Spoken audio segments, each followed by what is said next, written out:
Let's now get to what Salman Khurshid has said, even as we speak about those talks between Prime Minister Manmohan Singh and Nawaz Sharif getting underway in New York. And will be meeting. Now, we spoke to advisor Sartaj Aziz earlier. He said that terrorism is of concern to both countries. Now, for the longest time, India has not seen progress on 2611. What are your expectations of Pakistan? Well, I would imagine that that this is a serious matter for them and for us. They have at least made a beginning now, which is significant. The Judicial Commission has come, and they would have done the examining of the people concerned, so that this evidence can be accepted by court, the trial court in Pakistan. The prosecutor has been appointed. I think this is a beginning. There is now no reason why the case cannot proceed more effectively. But this is only a tip of the iceberg. There will have to be many other steps to be taken.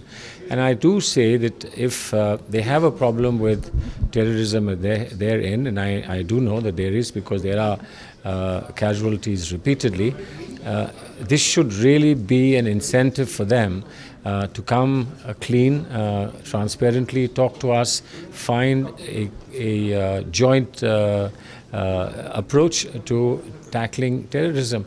But of course, you know, there is terrorism of one kind or another kind. Everything is unwholesome.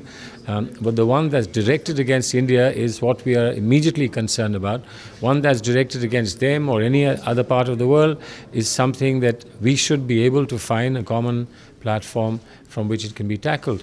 But first, our duty is to make India safe.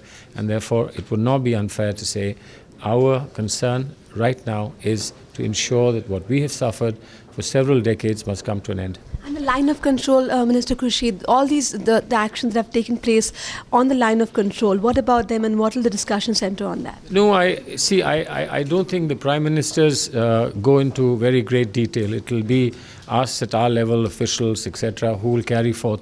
It's the broad principle that has to be discussed by the Prime Ministers. Let's just wait for that meeting to be over, and let's see what the outcomes of that meetings are. And then if there is something to follow up, we will be there to follow it up.